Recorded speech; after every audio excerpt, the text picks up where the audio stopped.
નમસ્કાર વિદ્યાર્થી મિત્રો, મારું નામ ડૉક્ટર દેવેશ સોની છે, પ્રિન્સિપાલ ઓફ એસવીઆઈટી વાસદ. હાલમાં આપણે મિકેનિક્સ ઓફ સોલિડ સબ્જેક્ટ્સનો અભ્યાસ કરી રહ્યા છે અને તેમાં મોડ્યુલ નંબર 3 જેનું નામ છે સેન્ટર ઓફ ગ્રેવિટી અને મોમેન્ટ ઓફ ઇનર્શિયા આપણે શીખી રહ્યા છે. અગાઉના 4 લેક્ચરમાં આપણે સેન્ટર ઓફ ગ્રેવિટીનો અભ્યાસ સંપૂર્ણ કર્યો, જેમાં સેન્ટર ઓફ ગ્રેવિટીને લગતા ઘણા બધા ઉદાહરણ પણ જોયા હતા. હવે આ મોડ્યુલનો બીજો ભાગ એટલે કે મોમેન્ટ ઓફ ઇનર્શિયા વિશે આ લેક્ચરમાં આપણે અભ્યાસ કરીશું. તો અહીંયા module 3 centroid, moment of inertia and mass moment of inertia, જેમાં આપણે હવે બીજો ભાગ જોઈશું મોમેન્ટ ઓફ ઇનર્શિયા, અને અગાઉના લેક્ચરમાં માસ મોમેન્ટ ઓફ ઇનર્શિયાનો અભ્યાસ આપણે કરીશું. જીટીયુના સિલેબસ પ્રમાણે topics to study a moment of inertia of planar cross sections, એમાં derivation of equation of moment of inertia of standard lamina using first principle, parallel and perpendicular axis theorem, polar moment of inertia, radius of gyration of areas, section modulus, examples related to moment of inertia of composite geometry. તો આ moment of ઇનર્શિયાને લગતા સબ topic છે જેનો આપણે વિગતવાર અભ્યાસ કરીશું. તો સૌથી પહેલાં મોમેન્ટ ઓફ ઇનર્શિયા એટલે શું? સૌથી પહેલો આપણને પ્રશ્ન થાય કે મોમેન્ટ ઓફ ઇનર્શિયા એટલે શું? તો જ્યારે ડિફ્લેક્શનની ગણતરી કરીએ અથવા તો ઇન્ટરનલ સ્ટ્રેસીસની ગણતરી કરીએ, ખાસ કરીને ડિફ્લેક્શન અને ઇન્ટરનલ સ્ટ્રેસીસના ઇક્વેશન્સ ડિરાઈવ કરીએ, તો તેમાં એક ખાસ પ્રકારની ટર્મ આવે છે, જેમ કે integration of x square dA, integration of y square dA, integration of r square dA. આવી એક ખાસ પ્રકારની ટર્મ આવે છે, આવું એક ખાસ પ્રકારનું પદ આવે છે. તો આ ટર્મને આપણે મોમેન્ટ ઓફ ઇનર્શિયા તરીકે ઓળખીશું. ફરીથી એક વખત કહું તો જ્યારે આપણે બીમના ડિફ્લેક્શનની ફોર્મ્યુલા ડિરાઈવ કરતા હોય અથવા તો ઇન્ટરનલ સ્ટ્રેસીસની ફોર્મ્યુલા ડિરાઈવ કરતા હોય, ત્યારે આ ફોર્મ્યુલા દરમિયાન એક ખાસ પ્રકારની ટર્મ એટલે કે x square dA, integration of y square dA, integration of r square dA, આ બધી ટર્મ આવતી હોય છે અને આ ટર્મને મોમેન્ટ ઓફ ઇનર્શિયા તરીકે ઓળખવામાં આવે છે. તો આગળ ઉપર જોઈએ કે મોમેન્ટ ઓફ ઇનર્શિયા એ એક ગણિતિક ખ્યાલ છે, એ ફિઝિકલ ક્વોન્ટિટી નથી, એ કોઈ ભૌતિક ખ્યાલ નથી, પણ એક ગણિતિક ખ્યાલ છે, એ ઇન્ટિગ્રલ ફોર્મમાં છે. તો અહીંયા integration of x square dA છે, integration of r square dA છે, આ બધી ટર્મ આપણે મોમેન્ટ ઓફ ઇનર્શિયાના નામથી ઓળખીશું. હવે મોમેન્ટ ઓફ ઇનર્શિયાની કેલ્ક્યુલેશન કેવી રીતે કરવી, એના માટે આપણે આકૃતિમાં એક એરિયા બતાવેલો છે, એક લેમિના દર્શાવેલું છે, અને એ લેમિનાને ઘણા બધા ભાગમાં વહેંચી કાઢ્યું છે. આ બધી સ્ટ્રીપ્સ છે, 1, 2, 3, 4, 5 એવી અલગ અલગ સ્ટ્રીપ છે. એમાંની આપણે કોઈ એક સ્ટ્રીપ ધ્યાનમાં લઈએ છીએ જેને શેડેડ એરિયાથી દર્શાવવામાં આવેલી છે, અને એ સ્ટ્રીપનું સેન્ટ્રોઇડ બ્લેક કલરથી અહીંયા ડોટ કરીને દર્શાવેલું છે. સેન્ટ્રોઇડ વાય એક્સિસથી એક્સ જેટલા અંતરે આવેલું છે. હવે મોમેન્ટ ઓફ ઇનર્શિયા, આ સ્ટ્રીપની મોમેન્ટ ઓફ ઇનર્શિયા કેટલી થશે? તો આગળ આપણે ઇક્વેશન જોયું હતું. મોમેન્ટ ઓફ ઇનર્શિયા એટલે integration of x square DA. તો moment of inertia of this strip about y axis એ કેવી રીતે દર્શાવવામાં આવશે? તો એક્સ સ્ક્વેર ડીએ. એક્સ એટલે સેન્ટ્રોઇડનું ડિસ્ટન્સ. કોનું સેન્ટ્રોઇડ? તો જે સ્ટ્રીપને ધ્યાનમાં લીધી છે એ સ્ટ્રીપના સેન્ટ્રોઇડનું વાય એક્સિસથી ડિસ્ટન્સ. અહીં વાય એક્સિસ શા માટે લેવામાં આવે છે? કારણ કે મોમેન્ટ ઓફ ઇનર્શિયા વાય એક્સિસના સાપેક્ષ ગણવામાં આવે છે માટે. તો એ મોમેન્ટ ઓફ ઇનર્શિયા પણ નાની જ હશે, કારણ કે આપણે સ્ટ્રીપ લીધી છે, સ્ટ્રીપ કે જેની વિડ્થ ખૂબ જ નાની હોય છે. તો નાની હોવાને કારણે DIYY એવો સિમ્બોલ અહીંયા યુઝ કરેલો છે. ડી એ ડેરિવેટિવનો ડી છે, તો DIYY બરાબર એક્સ સ્ક્વેર ઇન્ટુ ડીએ થશે. હવે મોમેન્ટ ઓફ ઇનર્શિયા આખા સેક્શનની આપણે શોધવી હોય તો શું કરવું પડે? તો અહીંયા જો એક સ્ટ્રીપની મોમેન્ટ ઓફ ઇનર્શિયા આપણે એક્સ સ્ક્વેર ડીએ તરીકે દર્શાવી છે. તો આખા સેક્શનની મોમેન્ટ ઓફ ઇનર્શિયા શોધવી હોય તો દરેક સ્ટ્રીપની શોધેલી મોમેન્ટ ઓફ ઇનર્શિયાને સરવાળો કરવો પડે. સરવાળો એટલે કે ઇન્ટિગ્રેટ કરવું પડે, એનું સંકલન કરવું પડે. તો એ કેવી રીતે દર્શાવીશું? તો ઉપર જે એક્સ સ્ક્વેર ડીએ લખ્યું છે એ એક્સ સ્ક્વેર ડીએનું આપણે ઇન્ટિગ્રેશન કરીશું તો ટોટલ મોમેન્ટ ઓફ ઇનર્શિયા મળશે. તો અહીંયા કન્સેપ્ટ શું યુઝ કર્યો છે કે જે ફિગર તમને આપી છે, જે લેમિના આપ્યું છે, એ લેમિનાને તમે નાની નાની સ્ટ્રીપ્સમાં વિભાજિત કરી પછી દરેક સ્ટ્રીપની મોમેન્ટ ઓફ ઇનર્શિયા શોધી, જેને x² dA વડે બતાવી. dA એટલે શું? જે તે સ્ટ્રીપનો એરિયા. એ પણ નાનો જ હશે કારણ કે સ્ટ્રીપની વિડ્થ ખૂબ નાની હોય છે. x² dAનું સંકલન કરવામાં આવે તો total moment of inertia IYY આપણને મળે છે. તો IYY બરાબર ઇન્ટિગ્રેશન ઓફ x² dA થશે. એ જ રીતે moment of inertia of whole section about x axis. અહીંયા જો મોમેન્ટ ઓફ ઇનર્શિયા આપણે y એક્સિસ ઉપર શોધી છે, એ જ રીતે x એક્સિસ ઉપર પણ શોધી શકાય. અને x એક્સિસ ઉપર મોમેન્ટ ઓફ ઇનર્શિયા શોધવી હોય તો x ડાયરેક્શનમાં નાની નાની સ્ટ્રીપ્સ લેવી પડે અને તેના સેન્ટ્રોઇડનું અંતર x એક્સિસથી ગણવું પડે. તો અહીંયા મેથેમેટિકલ ઇક્વેશન જોઈશું તો ઉપરના જેવું જ રહેશે, પણ x અને yની અદલા બદલી થઈ જશે. એટલે કે IXX બરાબર ઇન્ટિગ્રેશન ઓફ y² dA. અહીંયા y ડિસ્ટન્સને ધ્યાનમાં લેવું પડશે કારણ કે મોમેન્ટ ઓફ ઇનર્શિયા આપણે x એક્સિસ ઉપર લઈ રહ્યા છે. તો આ મોમેન્ટ ઓફ ઇનર્શિયાની એક વ્યાખ્યા થઈ. તો અહીંયા આપણે જોઈ શકીએ છીએ મોમેન્ટ ઓફ ઇનર્શિયામાં x² dA એટલે dA ને x વડે ગુણવામાં આવે છે અને ફરીથી એને x વડે ગુણવામાં આવે છે. એટલા માટે એને સેકન્ડ મોમેન્ટ ઓફ એરિયા અથવા તો મોમેન્ટ ઓફ ઇનર્શિયા પણ કહેવામાં આવે છે. હવે મોમેન્ટ ઓફ ઇનર્શિયામાં બે અગત્યના થિયોરમ છે, જેને આપણે પરપેન્ડિક્યુલર એક્સિસ થિયોરમ કહીશું અને પેરેલલ એક્સિસ થિયોરમ કહીશું. તો સૌથી પહેલાં આપણે જોઈએ પરપેન્ડિક્યુલર એક્સિસ થિયોરમ. આ બંને થિયોરમની ઉપયોગિતા ખૂબ જ છે. આગળ જતાં આ થિયોરમનો ખૂબ જ ઉપયોગ આવશે અને એ પરીક્ષાની દૃષ્ટિએ પણ એટલા જ અગત્યના છે. તો પરપેન્ડિક્યુલર એક્સિસ થિયોરમનો આપણે અભ્યાસ કરીએ. આ થિયોરમ શું છે? તો અહીંયા એનું એક સ્ટેટમેન્ટ લખેલું છે. એ સ્ટેટમેન્ટ તમે સ્ક્રીન પરથી જોઈ શકો છો. ખાસ અગત્યનું છે IZ is equal to IX plus IY. તો આ સ્ટેટમેન્ટને આપણે આકૃતિની મદદથી સમજીએ. તો અહીંયા બ્લુ કલરથી તમને એક સર્કલ જેવું દોરેલું બતાવ્યું છે. આઇસોમેટ્રિક વ્યૂ અહીંયા દોર્યો છે અને એ સર્કલ નથી પણ એક પ્રકારનું લેમિના છે, એક પ્રકારનું પૃષ્ઠ છે. અને તેમાંનો એક નાનકડો ભાગ આપણે ધ્યાનમાં લીધો છે જે બ્લુ કલરના સ્ક્વેરથી બતાવેલો છે. આ નાનકડો ભાગ x જેટલા અંતરે આવેલો છે અને x એક્સિસથી y જેટલા અંતરે આવેલો છે. એ અંતરો પણ અહીંયા દર્શાવેલા છે. આ x અંતર છે, આ y અંતર છે અને તેનું રેડિયલ ડિસ્ટન્સ એ r જેટલું છે. x, y અને r છે. તો આ ફિગરના આધારે આપણે આગળ ઉપર પરપેન્ડિક્યુલર એક્સિસ થિયોરમનું જે અહીંયા મેથેમેટિકલ એક્સપ્રેશન લખ્યું છે IZ is equal to IX plus IY એ તારવીશું. તો અહીંયા IZ બરાબર ઇન્ટિગ્રેશન ઓફ r² dA. અગાઉ આપણે મોમેન્ટ ઓફ ઇનર્શિયાની ડેફિનેશન જોઈ. Moment of inertia is equal to integration of x² dA હોય અથવા y² dA હોય અથવા r² dA હોય. r² dA ક્યારે હશે? તો જ્યારે મોમેન્ટ ઓફ ઇનર્શિયા એવી એક્સિસ ઉપર ગણાતી હોય કે જે એક્સિસ પૃષ્ઠને લંબ હોય. અહીંયા બ્લુ કલરની લાઇનથી દર્શાવેલું પૃષ્ઠ છે એ XY પ્લેન બતાવે છે અને તેને લંબ એક્સિસ એ Z એક્સિસ છે. તો જ્યારે Z એક્સિસ ઉપર મોમેન્ટ ઓફ ઇનર્શિયા શોધતા હોઈએ ત્યારે અંતર r લેવું પડશે. જો moment of inertia x axis ઉપર શોધતા હોઈએ ત્યારે અંતર y લેવું પડશે. એ જ રીતે moment of inertia y axis ઉપર શોધતા હોઈએ ત્યારે અંતર x લેવું પડશે. તો આ મુદ્દો ખાસ ધ્યાનમાં રાખવાનો. તો અહીંયા IZ બરાબર ઇન્ટિગ્રેશન ઓફ r² dA થશે.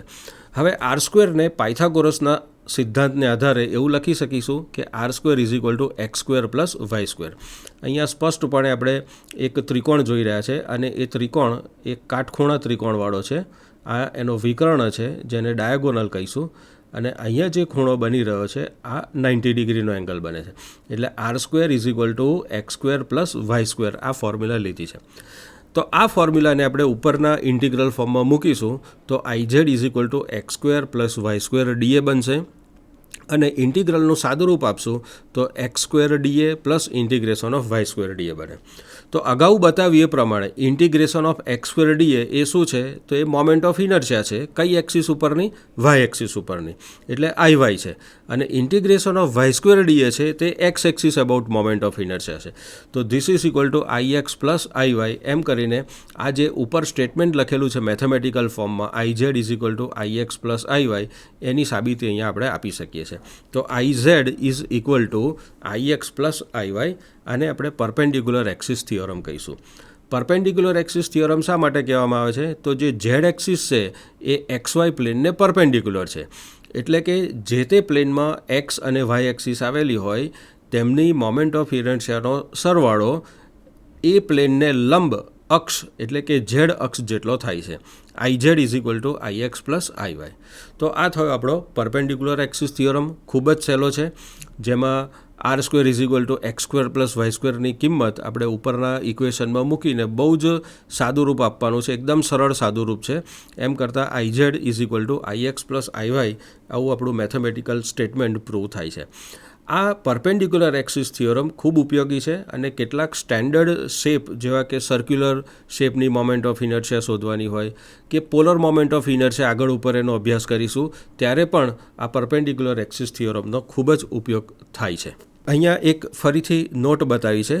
Not that the moment of inertia about an axis perpendicular to the plane section I z is also called polar moment of inertia. એટલે કે ઝેડ એક્સિસ એ આ પૃષ્ઠને લંબ એક્સિસ છે અને આ લંબ એક્સિસ ઉપર શોધેલી મોમેન્ટ ઓફ ઇનર્શિયા આઈઝેડને પોલર મોમેન્ટ ઓફ ઇનર્શિયા પણ કહેવામાં આવે છે. આઈઝેડને પોલર મોમેન્ટ ઓફ ઇનર્શિયા કહેવાય છે, જેને ઘણી વખત જે સિમ્બોલથી દર્શાવવામાં આવે છે. આ પોલર મોમેન્ટ ઓફ ઇનર્શિયાનો કન્સેપ્ટ ટોર્શનમાં ખૂબ જ ઉપયોગી છે, ત્યારે તેનો વધુ પડતો અભ્યાસ આપણે કરીશું. હવે બીજો અગત્યનો થિયોરમ, મેં અગાઉ જણાવ્યું એમ કે બે અગત્યના થિયોરમ છે. એક પરપેન્ડિક્યુલર એક્સિસ થિયોરમ છે જે આપણે જોયો, અને બીજો પેરેલલ એક્સિસ થિયોરમ છે.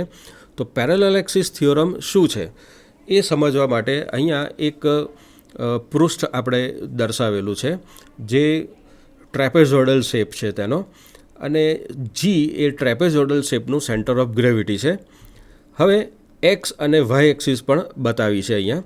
તો અહીં ખાસ ધ્યાન રાખો કે એક્સ અને વાય એક્સિસ છે તે આ ટ્રેપેઝોઇડના સેન્ટ્રોઇડમાંથી પસાર થાય છે. જી બ્લેક કલરનું ડોટ બતાવ્યું છે, એમાંથી એક્સ અને વાય એક્સિસ પસાર થાય છે. એટલે ઘણી વખત એક્સ અને વાય એક્સિસને સેન્ટ્રોઇડલ એક્સિસ પણ કહેવામાં આવે છે. X is called centroidal x axis અને વાય છે તે સેન્ટ્રોઇડલ વાય એક્સિસ છે. તો પેરેલલ એક્સિસ થિયોરમમાં શું હોય છે કે સેન્ટ્રોઇડલ એક્સિસ સિવાયની કોઈ એક્સિસ ઉપર મોમેન્ટ ઓફ ઇનર્શિયા શોધવી હોય તો તે કેવી રીતે શોધી શકાય. અહીંયા કોઈ એક્સિસ એટલે કે એવી એક્સિસ કે જે સેન્ટ્રોઇડલ એક્સ અને સેન્ટ્રોઇડલ વાય એક્સિસને સમાંતર હોવી જોઈએ. તો તેના ઉપર મોમેન્ટ ઓફ ઇનર્શિયા કેવી રીતે શોધાય તેના માટે પેરેલલ એક્સિસ થિયોરમનો ઉપયોગ થાય છે. તો અહીંયા આપણે જોઈએ કે એક નાની સ્ટ્રીપ ધ્યાનમાં લઈએ છે અને એ સ્ટ્રીપનો એરિયા ડીએ છે. આ ડીએ એ સ્ટ્રીપનો એરિયા છે અને આ સ્ટ્રીપ એક્સ એક્સિસથી કેટલા ડિસ્ટન્સે આવેલી છે? વાય જેટલા ડિસ્ટન્સે આવેલી છે. હવે moment of inertia of this strip about x axis કેટલી થાય? આ સ્ટ્રીપની moment of inertia x axis ઉપર કેટલી થાય?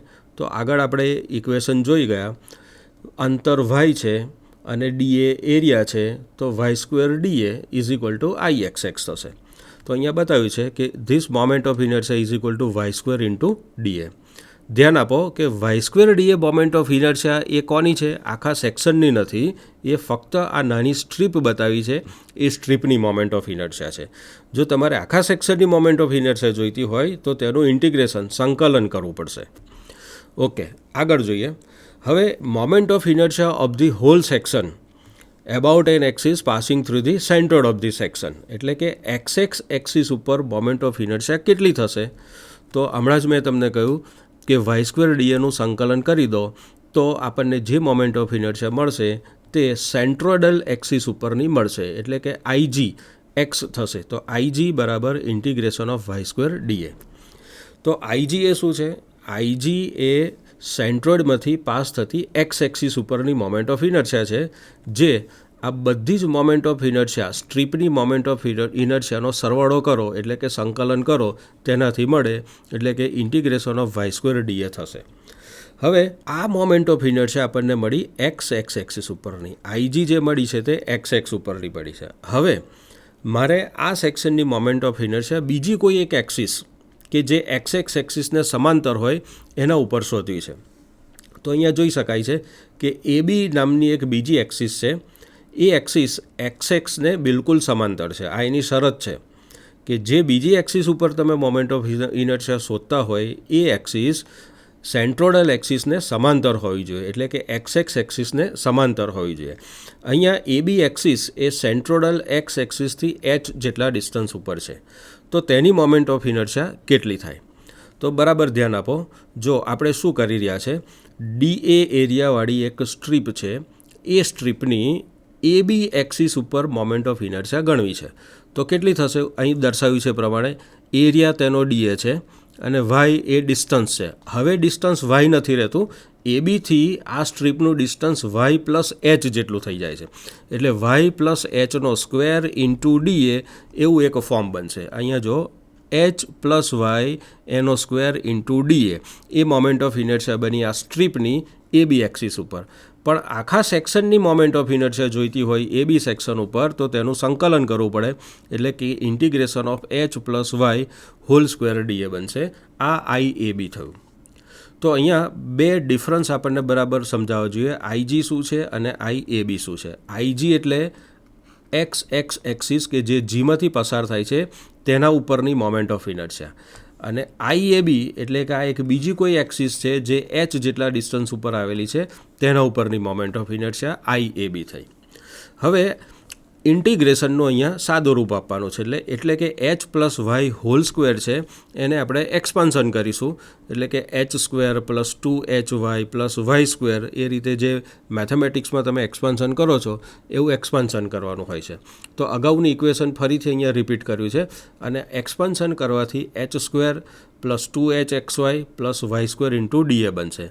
હવે આ બધા પદને છૂટા પાડો, તો છૂટા પાડવાથી એચ સ્ક્વેર ડીએ, આ પહેલાં એચ સ્ક્વેર ડીએ થશે, પછી 2HY ડીએ અને પછી વાય સ્ક્વેર ડીએ બનશે. એ ત્રણે ત્રણ પદ અહીંયા છૂટા પાડી દીધા છે. હવે આ 2H એ કોન્સ્ટન્ટ છે, અચળ સંખ્યા છે, જેને આપણે ઇન્ટિગ્રેશનની બહાર લઈ શકીએ છીએ. એચ પણ કોન્સ્ટન્ટ છે, તો ઇન્ટિગ્રેશનની બહાર લઈને કેવી રીતે બતાવીશું? H square of integration dA, પછી આ 2Hને બહાર લેશો એટલે 2H ઇન્ટિગ્રેશન વાય ડીએ અને integration of y square dA થશે.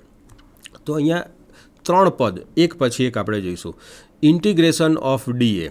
ઇન્ટિગ્રેશન ઓફ ડીએ એટલે શું?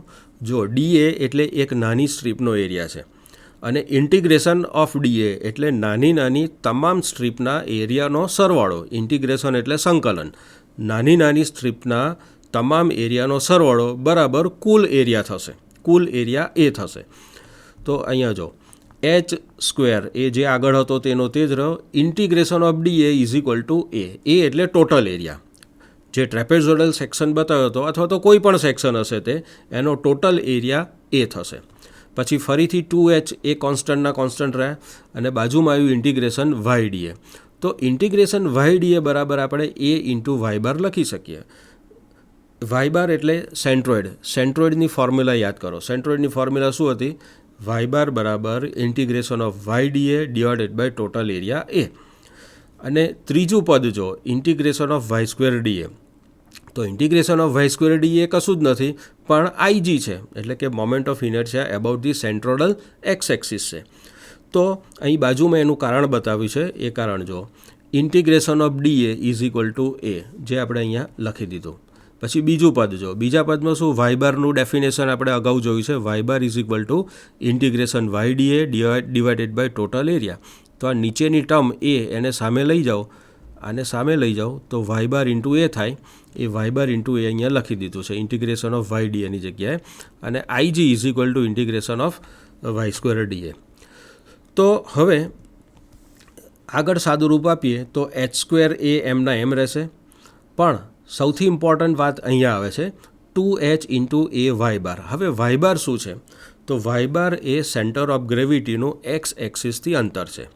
તો આપણા કેસમાં શું બને છે? એક્સ એક્સિસ એ પોતે જ સેન્ટર ઓફ ગ્રેવિટીમાંથી પસાર થાય છે, એટલે કે સેન્ટર ઓફ ગ્રેવિટીથી એક્સ એક્સિસનું અંતર અહીંયા 0 બની જશે, એટલે કે વાય બાર બરાબર 0 થશે.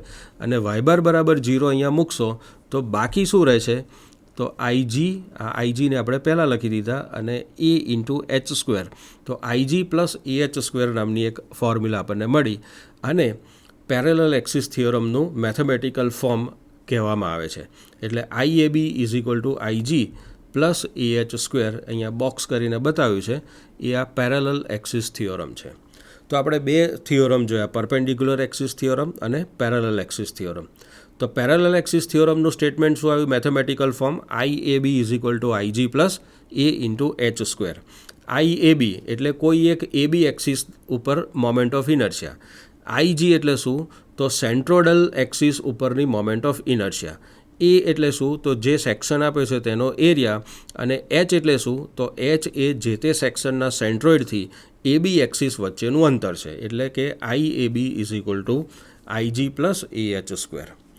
તો આ થયો parallel axis theorem. Perpendicular axis થિયોરમનો મેથેમેટિકલ ફોર્મ શું હતું? IZ = IX + IY. એ પરપેન્ડિક્યુલર એક્સિસ થિયોરમનું મેથેમેટિકલ ફોર્મ હતું. અને અહીંયા બોક્સની અંદર બતાવ્યું છે તે પેરેલલ એક્સિસ થિયોરમનું મેથેમેટિકલ ફોર્મ છે. તો આને શબ્દોમાં કેવી રીતે લખીશું પેરેલલ એક્સિસ થિયોરમને? તો if the moment of inertia of a plane area about an axis through its centroid is IG. એટલે કે કોઈ એક પ્લેન એરિયાના સેન્ટ્રોઇડમાંથી પસાર થતી એક્સિસની મોમેન્ટ ઓફ ઇનર્શિયા IG હોય તો બીજી કોઈક AB એક્સિસ કે જે સેન્ટ્રોઇડલ એક્સિસને પેરેલલ હોય અને સેન્ટ્રોઇડલ એક્સિસથી H જેટલા અંતરે હોય તો તે IAB = IG + AH² થાય છે. તો આ મેથેમેટિકલ ફોર્મને આપણે શબ્દોમાં લખી દઈએ એટલે એનું સ્ટેટમેન્ટ બની જાય છે. તો આ હતું આપણું પેરેલલ એક્સિસ થિયોરમ. તો મિત્રો આપણે સૌથી પહેલાં મોમેન્ટ ઓફ ઇનર્શિયા એટલે શું એ સમજ્યા. મોમેન્ટ ઓફ ઇનર્શિયાનું મેથેમેટિકલ ફોર્મ જોયું. ત્યાર પછી બે અગત્યના થિયોરમ જોયા, parallel axis theorem, perpendicular axis theorem. આટલું સમજ્યા પછી આપણે મોમેન્ટ ઓફ ઇનર્શિયાને લગતા એક્ઝામ્પલ સોલ્વ કરવા માટે સક્ષમ બની ગયા છે. એટલે હવે આપણે તેને લગતા એક્ઝામ્પલનો અભ્યાસ કરીશું. તો સૌથી પહેલો પ્રોબ્લેમ છે, અહીંયા સ્ક્રીન પર બતાવ્યો છે. obtain moment of inertia of a rectangular section from first principle. First principal એટલે આ બે થિયોરમનો યુઝ કરીને જે કંઈ મોમેન્ટ ઓફ ઇનર્શિયા મેળવીશું એને આપણે ફર્સ્ટ પ્રિન્સિપલ કહીશું. ટૂંકમાં કહેવાનો મતલબ એ કે અહીંયા આપણે કોઈ પણ પ્રકારના સ્ટાન્ડર્ડ કેસની મોમેન્ટ ઓફ ઇનર્શિયાના ઇક્વેશન્સનો ઉપયોગ કરવાના નથી. ફર્સ્ટ પ્રિન્સિપલ એટલે બે બેઝિક થિયોરમની મદદથી જ મોમેન્ટ ઓફ ઇનર્શિયા રેક્ટેન્ગ્યુલર સેક્શનની શોધીશું. તો અહીંયા આકૃતિમાં તમને એક રેક્ટેન્ગ્યુલર સેક્શન બતાવે છે. રેક્ટેંગલનું નામ આપ્યું છે A, B, C અને D. રેક્ટેંગલનું સેન્ટર ક્યાં હશે? એનું સેન્ટ્રોઇડ બરાબર મધ્યમાં હશે. અહીંયા રેડ કલરથી મેં બતાવ્યું છે. એમાંથી પસાર થતી એક્સિસ એ XX એક્સિસ છે અને YY એક્સિસ છે. યાદ રાખો, X અને Y બંને સેન્ટ્રોઇડલ એક્સિસ છે કારણ કે તેના સેન્ટર ઓફ ગ્રેવિટીમાંથી પસાર થાય છે. હવે ફર્સ્ટ પ્રિન્સિપલનો ઉપયોગ કરીને આપણે મોમેન્ટ ઓફ ઇનર્શિયા શોધવી છે. તો શું કરવાનું? કોઈ એક સ્ટ્રીપને ધ્યાનમાં લો. અહીંયા PQ સ્ટ્રીપ બતાવી છે. એ PQ સ્ટ્રીપ એની વિડ્થ કેટલી છે? થિકનેસ DY જેટલી છે. આ DY એની થિકનેસ છે અને આ સ્ટ્રીપ Y જેટલા અંતરે આવેલી છે. તો ફક્ત આ સ્ટ્રીપની moment of inertia XX axis ઉપર કેટલી થશે? તો બહુ સિમ્પલ છે. એનો area multiplied by Y². Area multiplied by Y². Area કેટલો થશે? કોનો એરિયા? સ્ટ્રીપનો એરિયા. એરિયા કેટલો થશે? તો સ્ટ્રીપની વિડ્થ B છે અને એની થિકનેસ DY છે. ચાલો આપણે અહીંયા મેથેમેટિકલ ઇક્વેશન લખીને જ જોઈએ.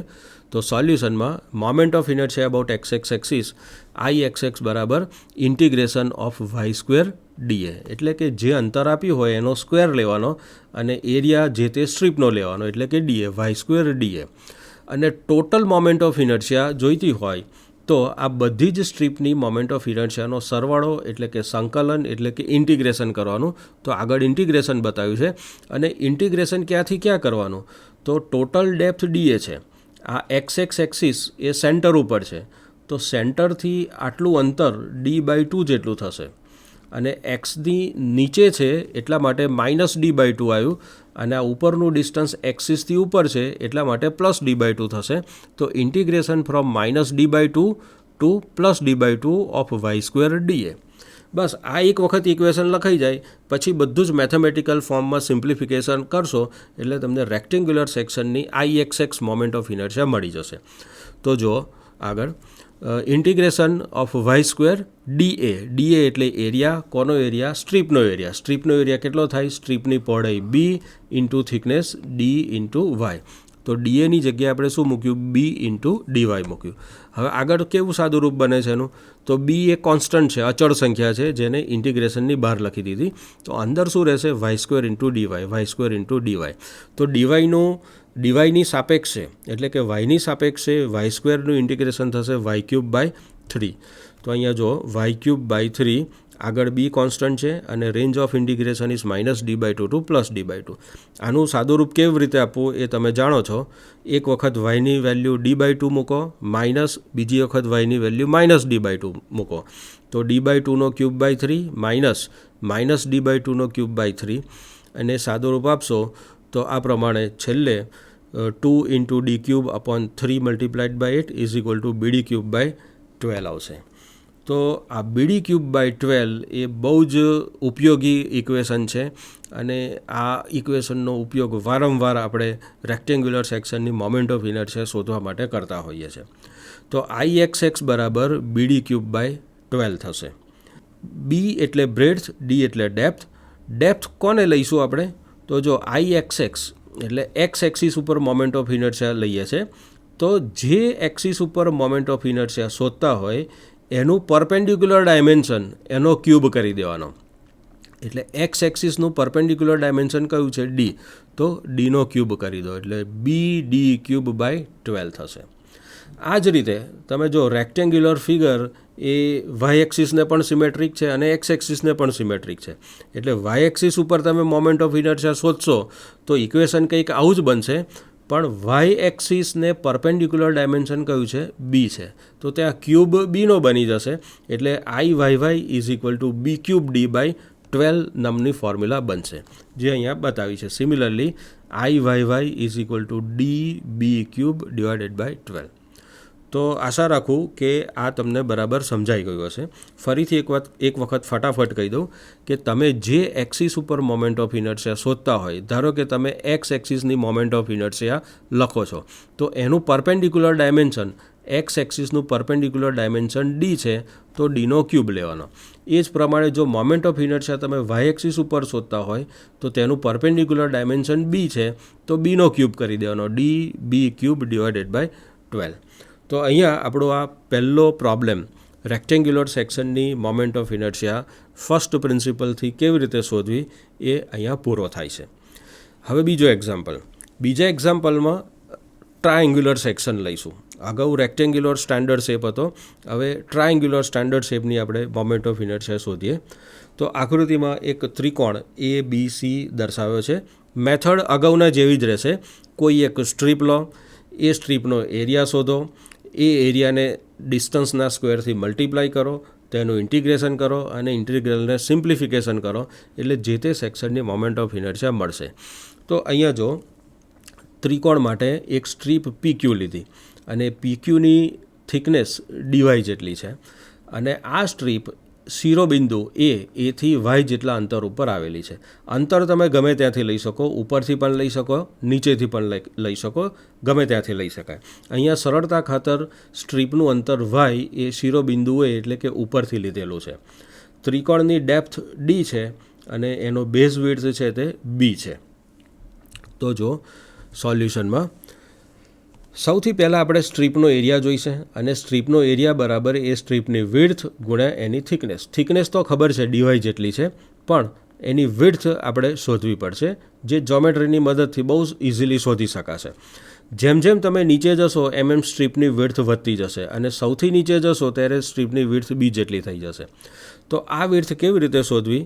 તો ભૂમિતિનો ઉપયોગ કરો. મારે PQ શોધવું છે, તો અહીંયા જો APQ એક ત્રિકોણ બન્યો, બીજો ત્રિકોણ બનશે AB અને C, આ બીજો ત્રિકોણ બનશે. આ બંને સિમિલર ટ્રાયેંગલ થયા. તો સિમિલર ટ્રાયેંગલ માટે આપણે એવું લખી શકીએ કે આ PQ ડિવાઇડેડ બાય BC, અહીંયા જો PQ divided by BC is equal to આ vertical distance y divided by D. તો BC એ બેઝ છે B, તો PQ બરાબર y upon D into B. આપણે PQ જ જોઈએ છે, સ્ટ્રીપની વિડ્થ શોધવી છે, એટલે કે PQ શોધવા છે, જે y/d = b થશે. હવે એરિયા ઓફ સ્ટ્રીપ = dA અને dA = સ્ટ્રીપની વિડ્થ PQ × એની થિકનેસ dy. તો PQની વેલ્યુ અહીંયાથી આમાં મૂકી દો એટલે YBD × dy મળશે. ટૂંકમાં DA મળી ગયો એટલે બાકીનું કામ હવે સહેલું થઈ ગયું.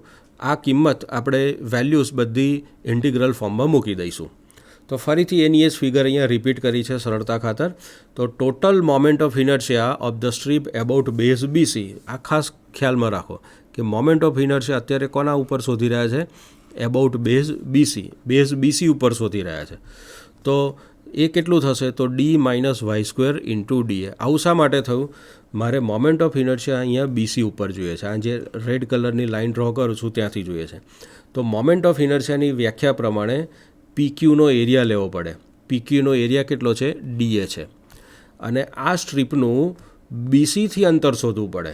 તો સ્ટ્રીપનું BCથી અંતર કેટલું થશે? આ ટોટલ અંતર d છે અને આ અંતર y જેટલું છે. તો આ સ્ટ્રીપનું અંતર અહીંથી અહીં સુધીનું જોઈતું હોય તો એ d - y જેટલું થશે. એ d - y² × dA લખેલું છે. તો total moment of inertia of whole triangle = આ ઉપરની જ ટર્મ અહીંયા લખી છે નીચે d - y² dA, d - y² dA, પણ એનું સંકલન કરી દીધું છે કારણ કે ટોટલ શોધવી છે. અને આ મોમેન્ટ ઓફ ઇનર્શિયા કઈ એક્સિસ ઉપર આવશે? તો અહીં બતાવ્યું છે પ્રમાણે BC એક્સિસ ઉપર મળશે.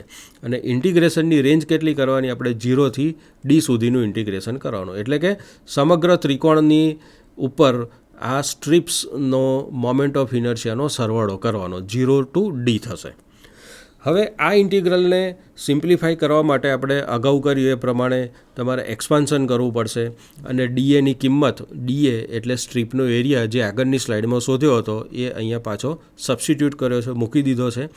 અને આગળ ઇન્ટિગ્રેશન કરતાં B અને D બંને કોન્સ્ટન્ટ નંબર છે.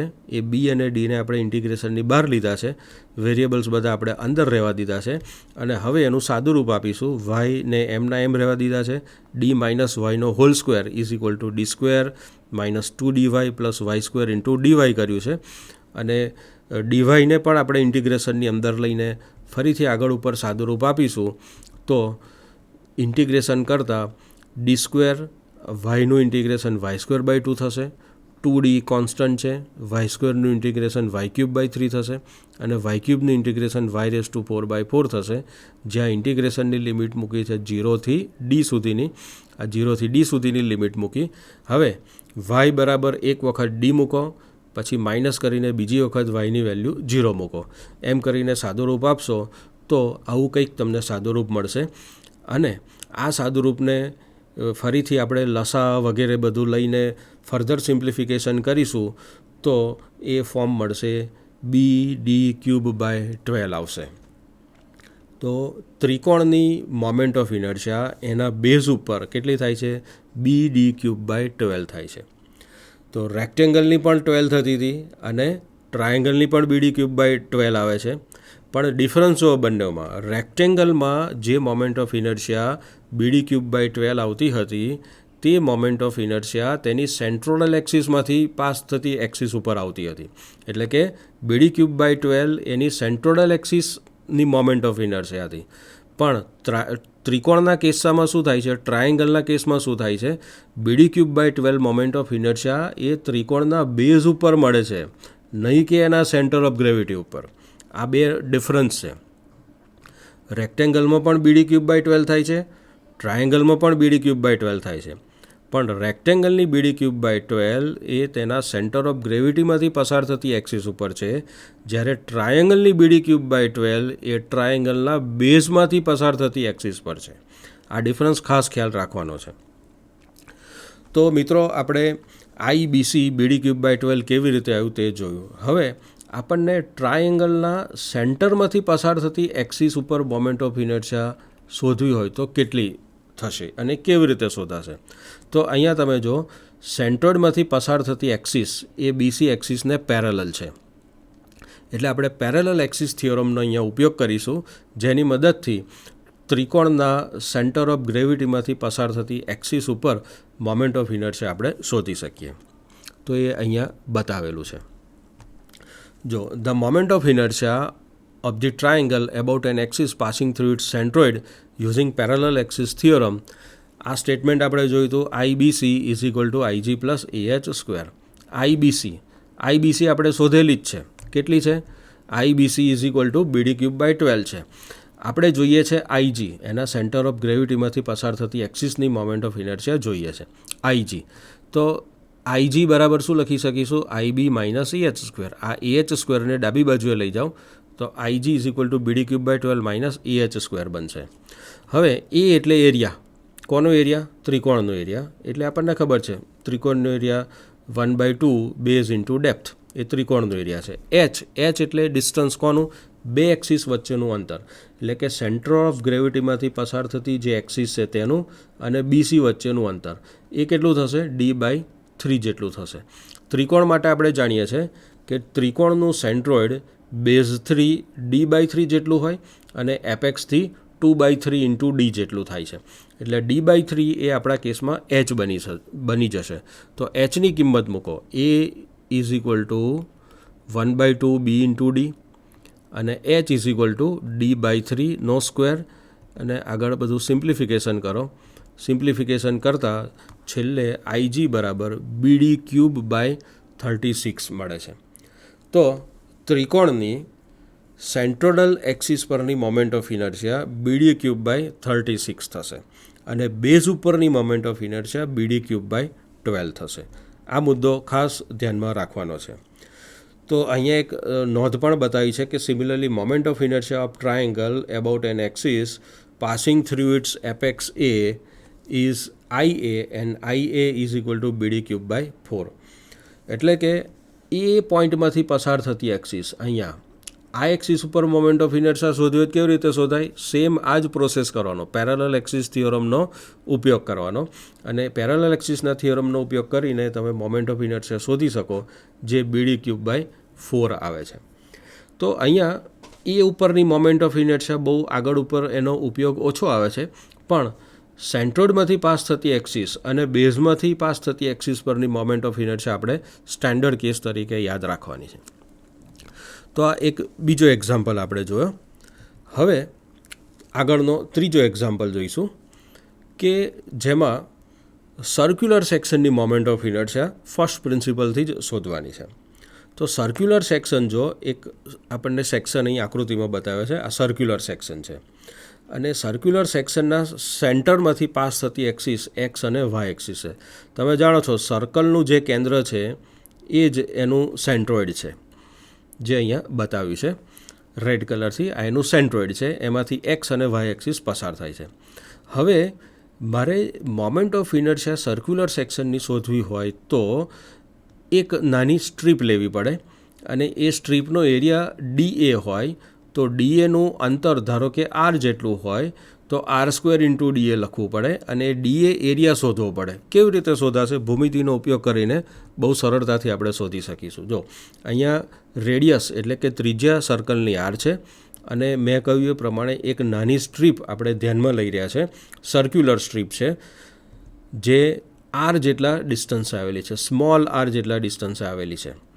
હવે એનું થિકનેસ, સ્ટ્રીપની થિકનેસ DR જેટલી છે. જેમ આપણે આગળના એક્ઝામ્પલમાં રેક્ટેન્ગ્યુલર સેક્શનની અંદર જે સ્ટ્રીપ લીધી હતી એની થિકનેસ DY હતી, એવી રીતે સર્ક્યુલર સેક્શનની થિકનેસ DR જેટલી છે.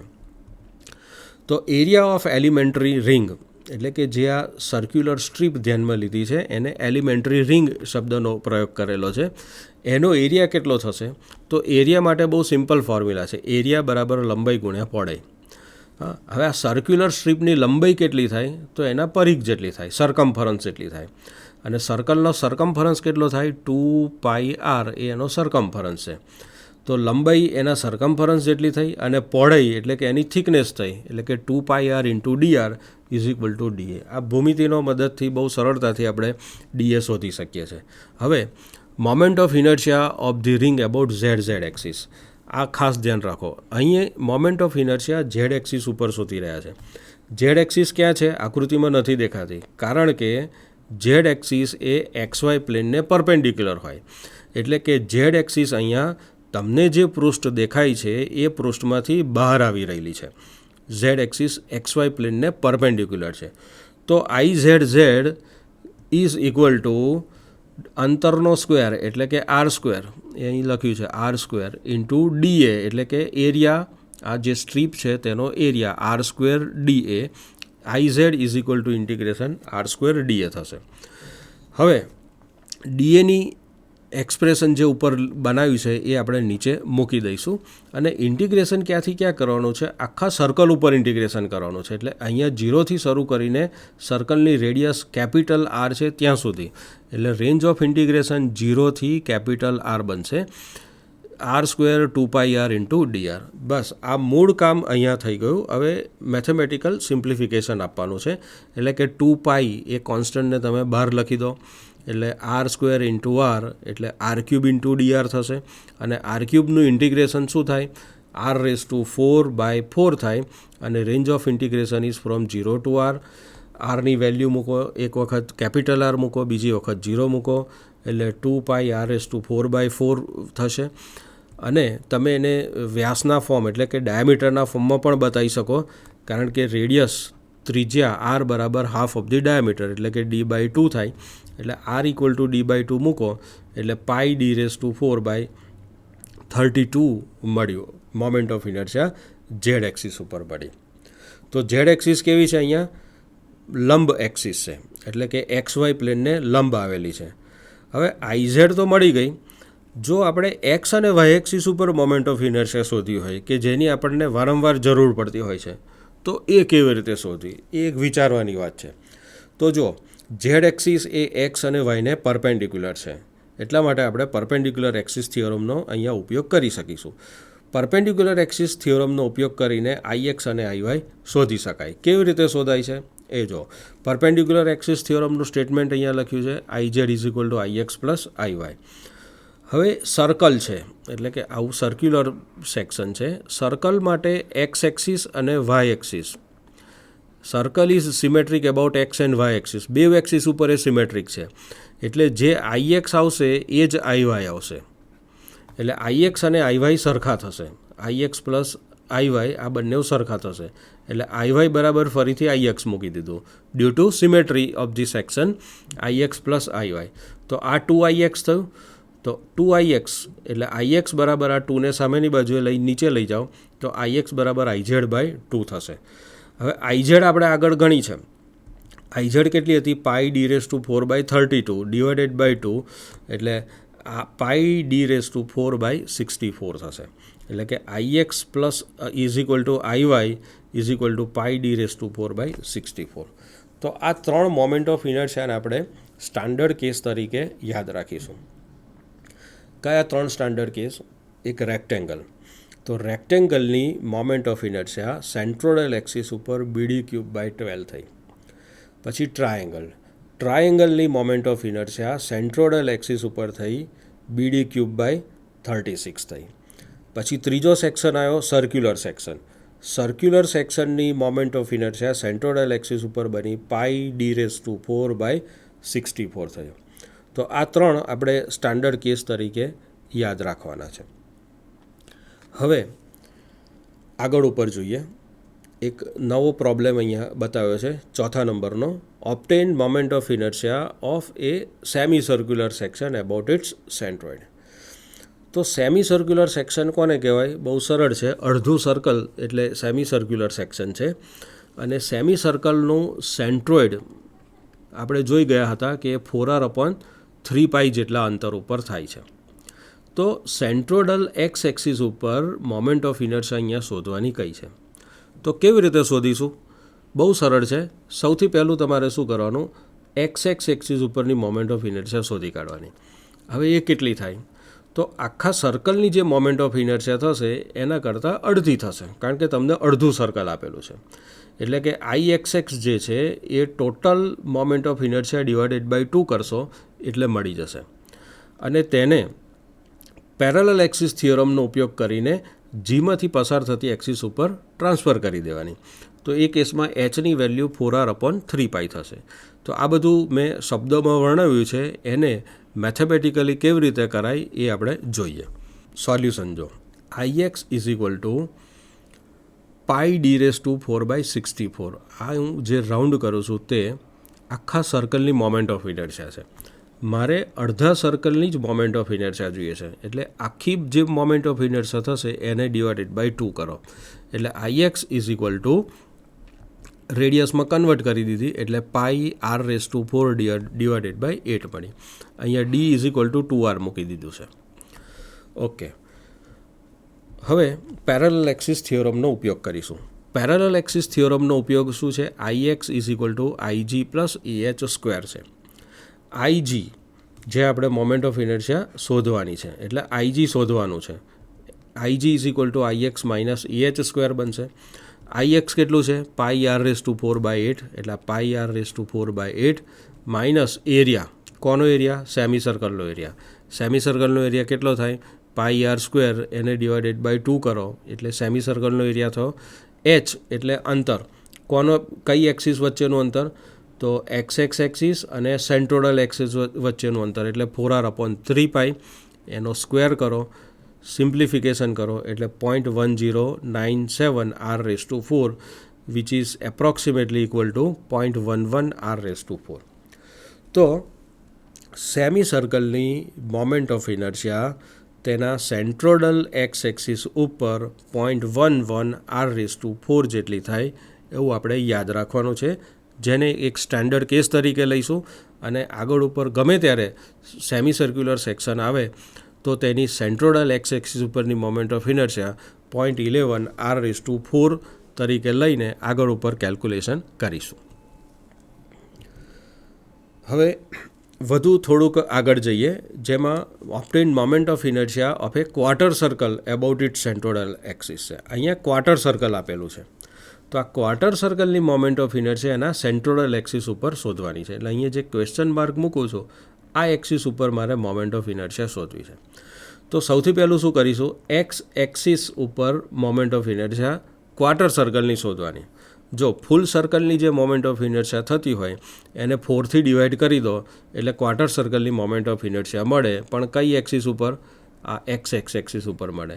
અને એ મોમેન્ટ ઓફ ઇનર્શિયાને ફરીથી પેરેલલ એક્સિસ થિયોરમનો યુઝ કરીને જે એક્સિસ ઉપર મોમેન્ટ ઓફ ઇનર્શિયા પૂછી છે એ એક્સિસ ઉપર ટ્રાન્સફર કરી દેવાની. એટલે કે IX બરાબર πd⁴/64 એ આખા સર્કલની મોમેન્ટ ઓફ ઇનર્શિયા છે, એને 4થી ડિવાઈડ કરી એટલે ક્વાર્ટર સર્કલની મોમેન્ટ ઓફ ઇનર્શિયા મળી. હવે ડાયામીટરને આપણે રેડિયસમાં કન્વર્ટ કરીએ છીએ. શા માટે? કારણ કે સેન્ટ્રોઇડલ ડિસ્ટન્સ તમને રેડિયસના ફોર્મમાં આપ્યું છે 4r/3π, એટલે આ ડાયામીટરને બી આપણે રેડિયસમાં કન્વર્ટ કરી દીધો, d ઇક્વલ ટુ 2r મૂક્યું અને સિમ્પ્લિફાઈ કર્યું તો πr⁴/16 મળ્યું. આ શું મળ્યું? ક્વાર્ટર સર્કલની મોમેન્ટ ઓફ ઇનર્શિયા કઈ એક્સિસ ઉપર? આ XX લખ્યું છે એના ઉપર.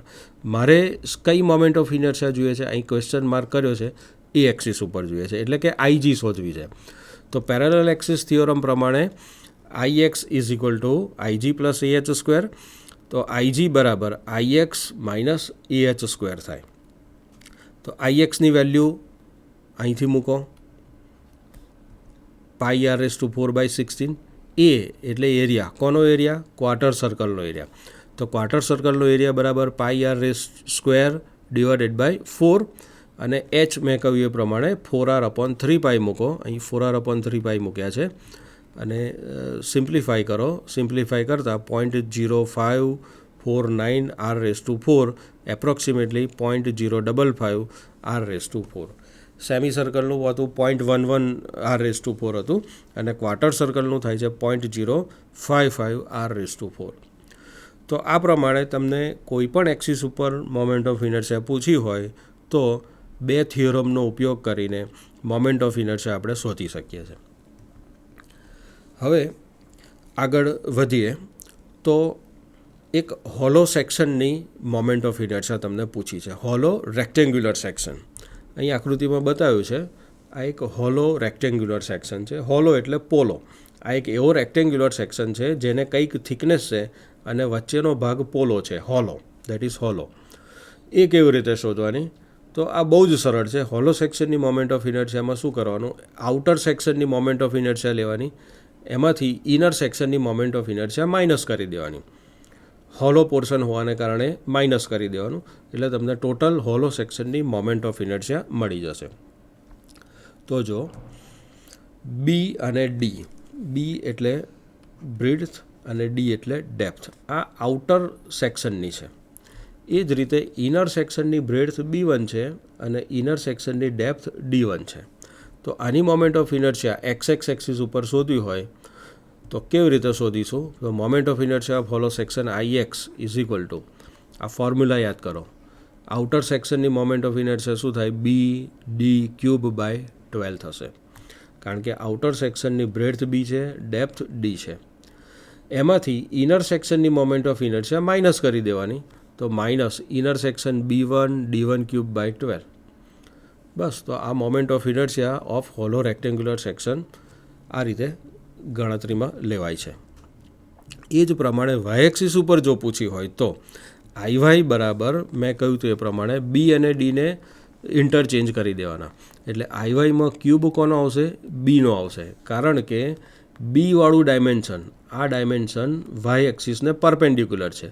જે પરપેન્ડિક્યુલર ડાયમેન્શન હોય તેનો ક્યુબ કરવાનો, એટલે B³D/12 minus B1³ into D1/12.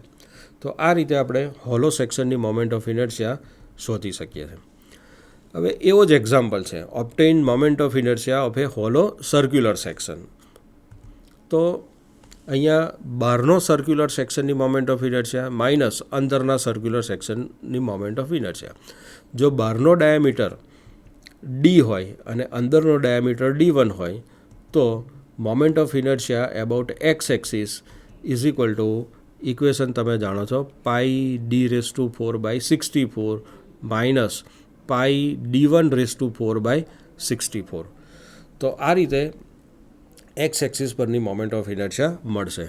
તમે જાણો છો કે સર્ક્યુલર સેક્શન માટે એક્સ એક્સિસ અને વાય એક્સિસની મોમેન્ટ ઓફ ઇનર્શિયા હંમેશા સરખી થતી હોય છે, એટલે IY પણ અહીં બતાવી છે એટલી જ થશે. π/64 આગળ કોમન લીધા છે અને બ્રેકેટની અંદર D⁴ માઇનસ D1⁴ કર્યું છે, અને અહીંયા છેલ્લા ઇક્વેશનમાં બતાવ્યું છે IY પણ એટલું જ થાય છે. તો આ રીતે હોલો સેક્શનની મોમેન્ટ ઓફ ઇનર્શિયા બહુ જ સરળતાથી શોધી શકાય છે. હવે અહીંયા તમને એક ફિગર આપી છે, એ ત્રિકોણ જ છે એકચ્યુઅલી. એક ત્રિકોણ બહારની બાજુએ છે અને બીજો ત્રિકોણ અંદરની બાજુએ છે. એને કટ કર્યો છે એવું ગણી શકીએ. બહારના ત્રિકોણમાંથી અંદરનો ત્રિકોણ કટ કરી દો એટલે આવો ઊંધો વી શેપ બને, અને આ ઊંધા વી શેપની મોમેન્ટ ઓફ ઇનર્શિયા તમારે BC એક્સિસ ઉપર શોધવાની છે. એટલે BC એટલે આ પોઈન્ટ B છે અને આ પોઈન્ટ C છે. એટલે અહીંયા ડ્રો કરીએ તો આ જે એક્સિસ આપણે ડ્રો કરી રહ્યા છે એ એક્સિસ ઉપર મોમેન્ટ ઓફ ઇનર્શિયા શોધવાની છે. તો પહેલી નજરે આપણને પ્રોબ્લેમ થોડોક કન્ફ્યુઝિંગ લાગે, પણ બિલકુલ કન્ફ્યુઝિંગ નથી. અહીંયા તમે જુઓ તો જે આઉટર ટ્રાયેંગલ છે એ આઉટર ટ્રાયેંગલના બેઝ ઉપર મોમેન્ટ ઓફ ઇનર્શિયા શોધી કાઢાય, જેનું સ્ટાન્ડર્ડ ઇક્વેશન આપણે જાણીએ છીએ. અને અંદરનો ટ્રાયેંગલ છે એ અંદરના ટ્રાયેંગલની પણ બેઝ ઉપર મોમેન્ટ ઓફ ઇનર્શિયા શોધી કાઢો અને બંનેનો ડિફરન્સ લઈ લો તો જે ઊંધો વી શેપ આપ્યો છે એની મોમેન્ટ ઓફ ઇનર્શિયા આપણને મળી જશે.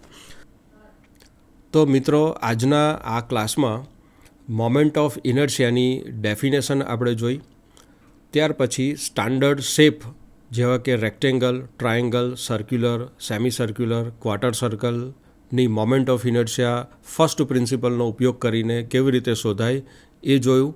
એ ઉપરાંત મોમેન્ટ ઓફ ઇનર્શિયાને લગતા બે અગત્યના થિયરમ, એટલે કે પરપેન્ડિક્યુલર એક્સિસ થિયરમ અને પેરેલલ એક્સિસ થિયરમના ડેરિવેશન જોયા અને તેના મેથેમેટિકલ એક્સપ્રેશન્સ જોયા. સાથે સાથે આ બંને થિયરમ એકચ્યુઅલ પ્રોબ્લેમમાં કેવી રીતે એપ્લાય થાય છે એ પણ જોયું. સાથે સાથે કમ્પોઝિટ સેક્શનના મોમેન્ટ ઓફ ઇનર્શિયા કેવી રીતે શોધવા એના સ્ટેપ્સ પણ આપણે જોયા હતા. તો આ સાથે અહીં આજનો લેક્ચર આપણે પૂરો કરીએ છીએ અને હવે પછીના લેક્ચર એટલે કે લેક્ચર નંબર 6ની અંદર કમ્પોઝિટ સેક્શનના મોમેન્ટ ઓફ ઇનર્શિયાને લગતા એક્ઝામ્પલ જોઈશું. ધન્યવાદ.